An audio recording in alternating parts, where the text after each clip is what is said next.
All right, we are allowed to say a change in the political arena to the point where those with the clandestine knowledge of the existence of extraterrestrials became the actual government instead of the government that you have, which is mostly populated by individuals at this point in your history that don't really have any understanding or knowledge of the existence that the clandestine individuals and organizations do who are aware of our existence. Do you understand that makes sense to you? Yes. All right. Good. Can you provide us with some insight to the occurrence at Skinwalker Ranch in Utah? There's evidence that seems to be significant that there were some sort of strange occurrences there. And Yes. Is that a possible first location for open contact? It is possible. It is a very powerful portal, interdimensional portal on your planet, one of several, that allows for the coming and going of different extra-dimensional beings of different types. So you are beginning to realize and discover and map out, in a sense, that particular portal as existing because it has a very strong manifestations that are very apparent. So it's the beginning of you really knowing, really seeing, really investigating scientifically the existence of some of the interdimensional portals on your planet. Which comes back to what you were talking about with resonance, that if you're in a particular location, then that can help prime you to a resonance with another being, or I guess an ET being associated with that vortex. Yes. It's a very powerful vortex that, shall we say, taps into extraterrestrial dimensions, extra-dimensional beings, parallel realities, and a variety of other things we will not go into at this time. It's a very important vortex in that sense that it is so, shall we simply say, multinational, to use a loose term. Multiphasic would be more accurate. And along those lines, Sedona, and in particular Bell Rock, that location would provide resonance opportunities for what? Some similar things, but again, it's mostly geared to the idea of magnification and amplification of the vibrational energies you bring into that vortex in order to have more deep self-investigations of what beliefs you are holding on to as true. So in a sense, it's good practice in Sedona as a vortex to learn how to align with different vortex energies, interdimensional energies, before going into some vortex like Skinwalker Ranch, which is much more powerfully aligned to actually show you a reflection of what you're bringing in with you in an uncompromising way, without the allowance of being able to shift. And locations like, say, Machu Picchu, where there seems to be a lot of extraterrestrial activity. Yes, well, again, there are these dimensional vortices all around your planet where it is easier for traffic to come and go, so to speak. So the ones that would be, let's say, particularly lined with nature energy, they may also be ET kind of related? In some cases, some of them are a little bit more heavily weighted in terms of nature or elemental beings. But yes, all of them can be used depending on the nature of the extraterrestrial or extra-dimensional energy to make connections to those beings. But different vortices are weighted in different ways that makes it easier for you to make a resonant connection to different things. Sometimes more than the idea of an extraterrestrial connection, because it's more relevant for you to connect to an elemental or some other nature spirit. So on the nature side, and particularly for those that are interested in Willa and her timing, what are some locations that would be heavily weighted in the nature direction that would be complementary to Willa's reality? The idea of some of the crop circles in Glastonbury, and also, of course, many locations in Ireland. With regard to your United States, it's more about the idea of Shasta. And redwoods? Yes, of course. Any nature location, any forest will have some vortices that are connected to the idea of the elementals. But you are asking for the more prominent ones. Right, right. And another person was sharing with me that they had an experience in Alaska, in a very, very remote part of Alaska, where they Yes. were interacting with, I guess, Sitka pine, or that the forest was so magical in that Yes. particular. There are many vortices also in Alaska, and one thing that can be said is in many places upon your planet, whenever there is a city that is a prominent city, it's mostly because either intuitively or unconsciously, people have gravitated to a vortex in order to create that city, and that's one of the reasons why they settle in that place. But in terms of a natural vortex, a natural spot in Alaska, you will find that the Denali forest is one of the most powerful. Wow, okay. And also a question came up about the concept of, with resonance, you can obviously talk with beings, interdimensional, etc. But also on the idea of plants and even microscopic things like viruses, Yeah. that you can communicate with those beings also. And so this leads to the question of regarding COVID and individuals who have talked about having contact with the virus itself, the consciousness of the virus. Yes. And in both cases, even though one had a frightening experience and the other one had a more loving experience, the end result was when they woke up in the morning, they no longer were ill. Yes. Again, this can be done in many different ways, and especially some of the plant teachers on your planet can avail your consciousness to communicate with life forms such as that. Can you explain a little more about why one person would have a negative and one would have a positive, but the outcome was still the same?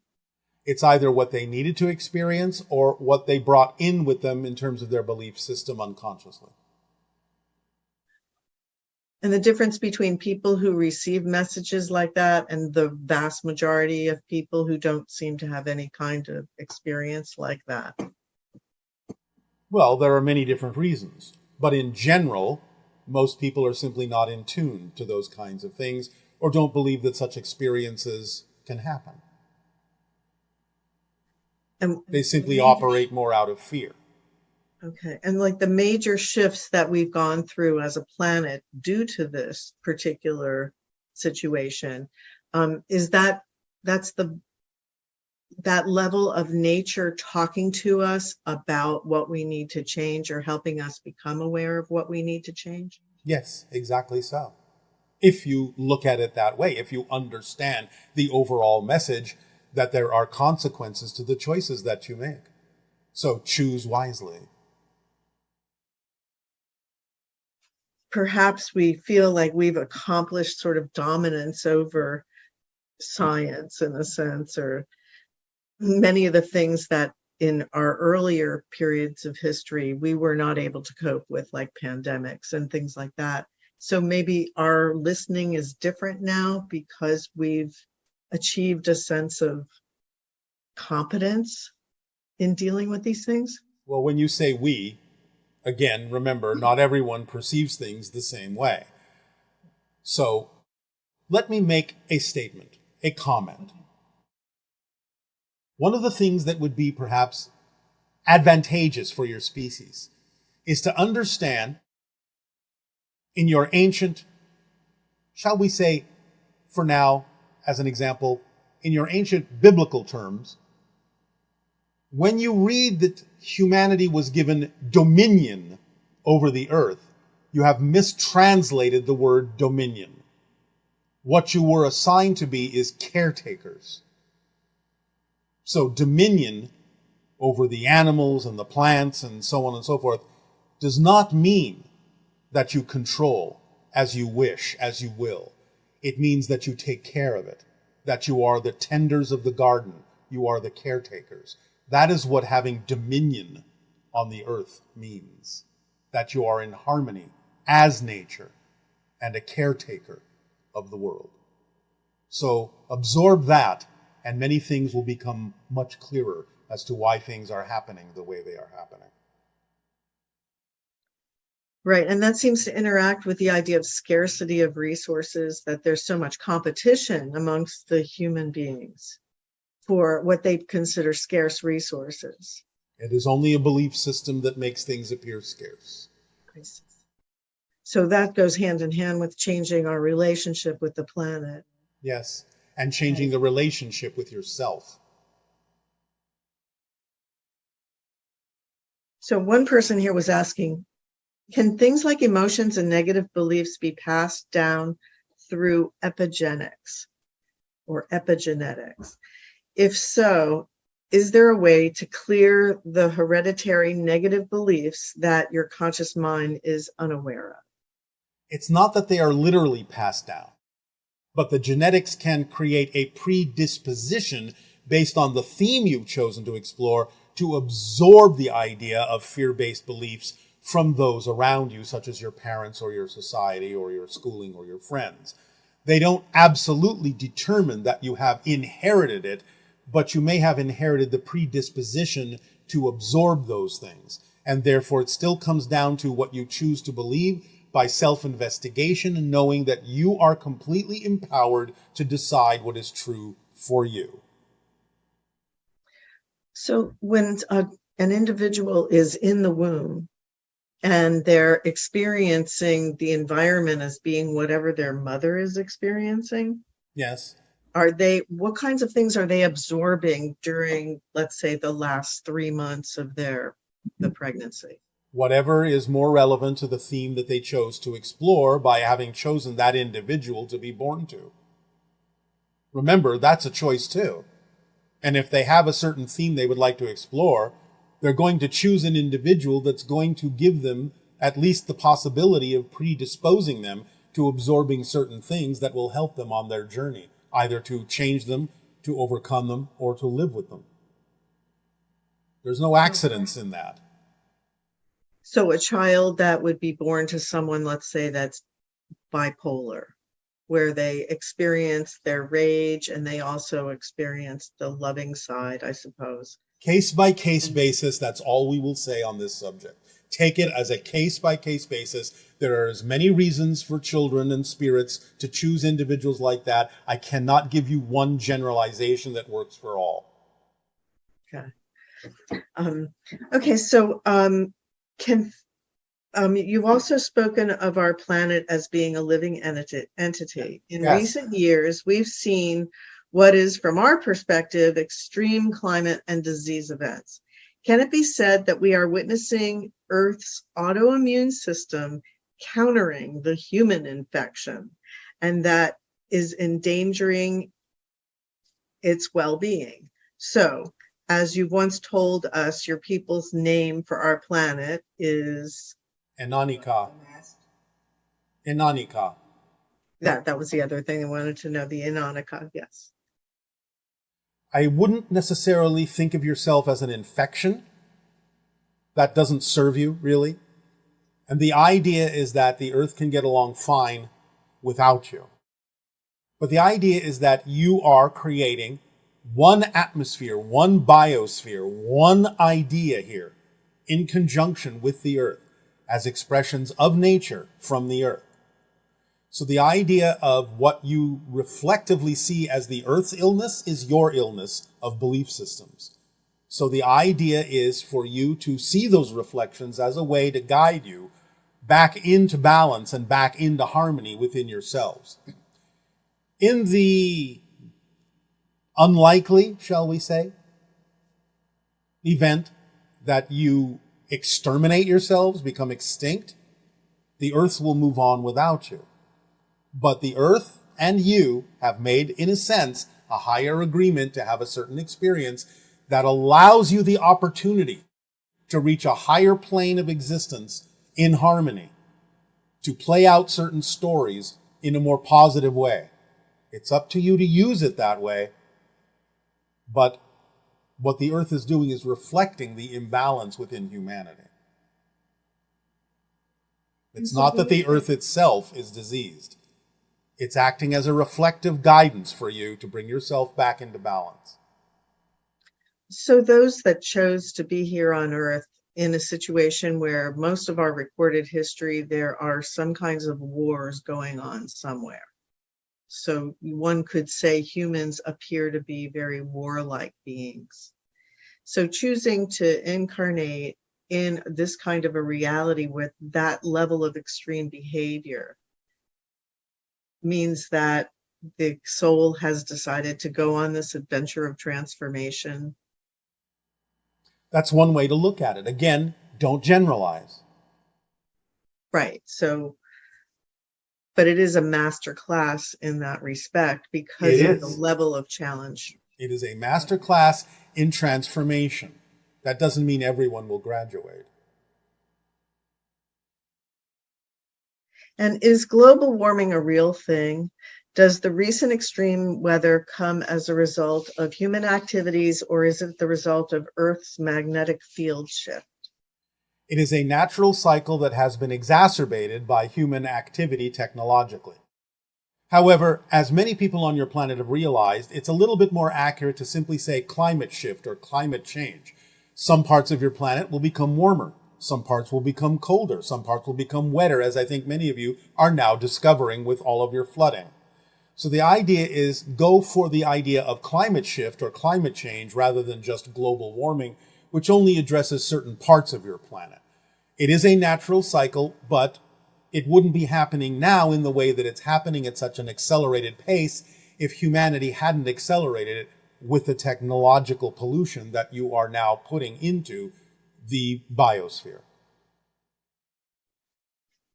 Okay. And as a quasi-physical being, what would your atoms look like under a microscope? Would they appear ghostly or solid? Do you pass through liquids such as water without feeling it, or is there a certain part of the H2O molecule that you can sense? And could you transfuse your quasi-physical atoms into a physical being? Yes, the atoms would appear somewhat ghostly to you. We can pass through solids and liquids, but the idea is that we can also resonate to interact with whatever portion of them serves us. So it depends upon what frequency we choose and the theme of exploration of what material we are interacting with that determines how we interact with it or whether we interact with it at all. It depends upon the type of physical being in terms of the idea of sharing our particular atomic structure with them. In a way, for most of you on your planet, for us to introduce the idea of the quasi-physical particles into your physical material body would probably create a sensation or an experience similar to what you call spontaneous combustion.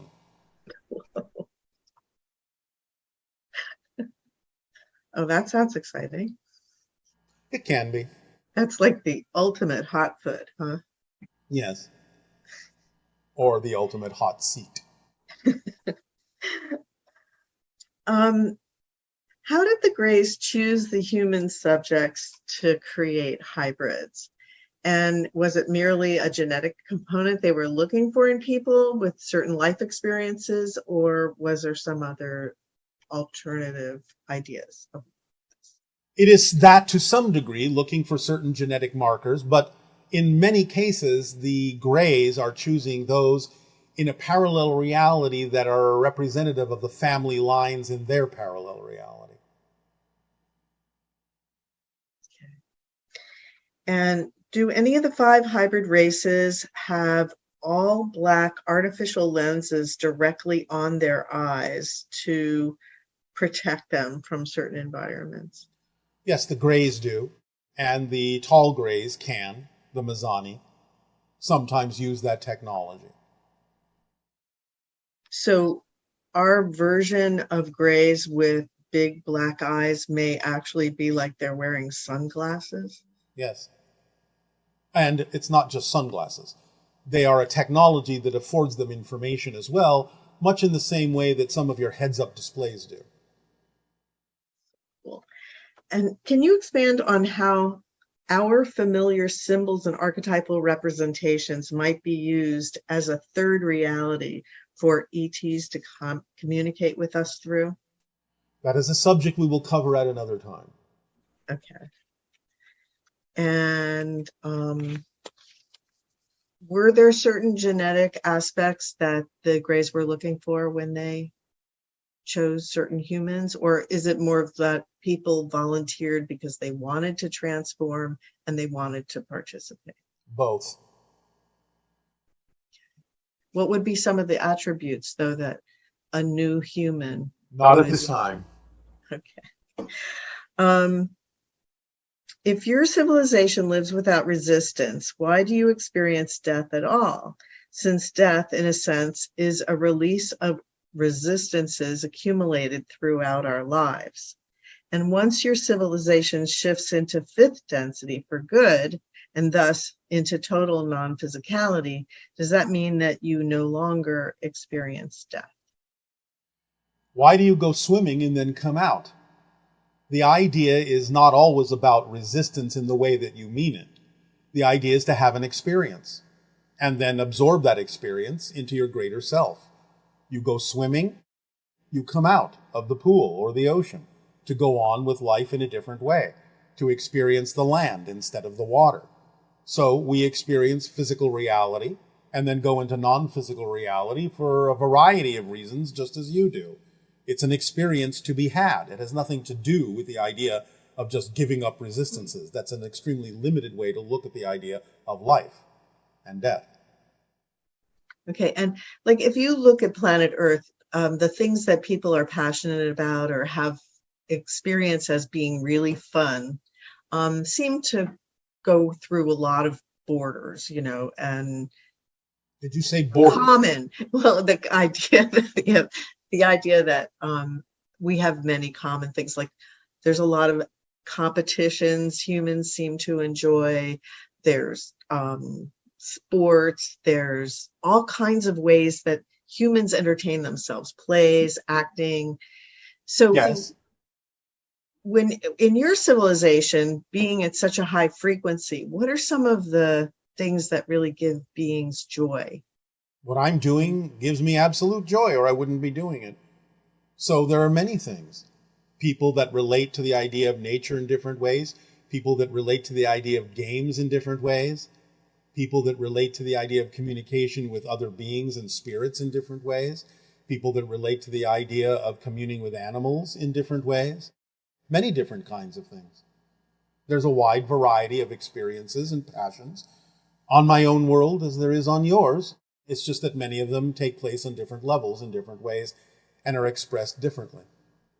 And it's interesting because there's a lot of similarities in terms of the things we enjoy and the way we express them. And then that would be something you would also express, but just in a more expanded way. Perhaps, not always. Sometimes we get joy out of doing something in what you would consider to be a relatively normal way. Okay. Depends on the purpose for experiencing it. Just as, in my training as a first contact specialist, I did have to go through a period of learning about the idea of languages as you use them, to understand the form of communication. That was a joyful experience, even though we don't, in and of ourselves, use our ancient language much anymore. So we chose to have those particular experiential limitations in order to understand the joy of the experience of having different languages, so we could relate to the idea of communicating with civilizations such as yours that use different languages. Can you fly without any kind of mechanical assistance? I can levitate. I can teleport. It's not flying in the sense of something like what you would call Superman.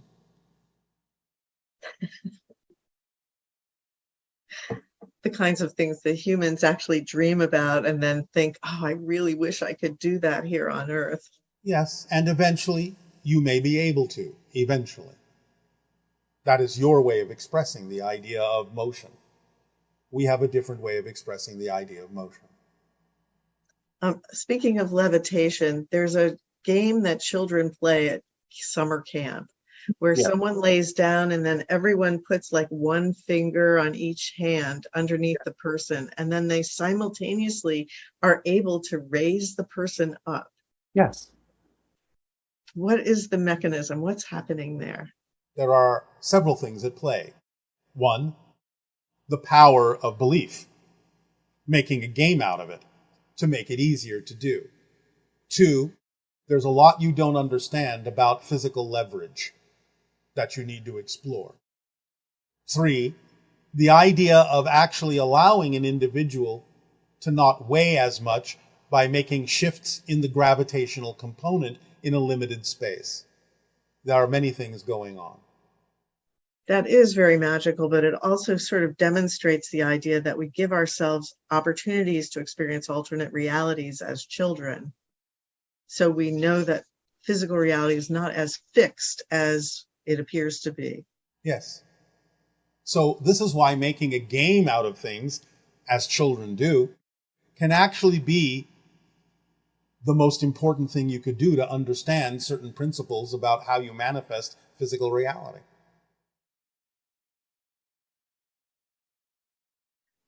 I've heard there is a wave of consciousness which permeates the cosmos, and living creatures are made sentient by contact with it.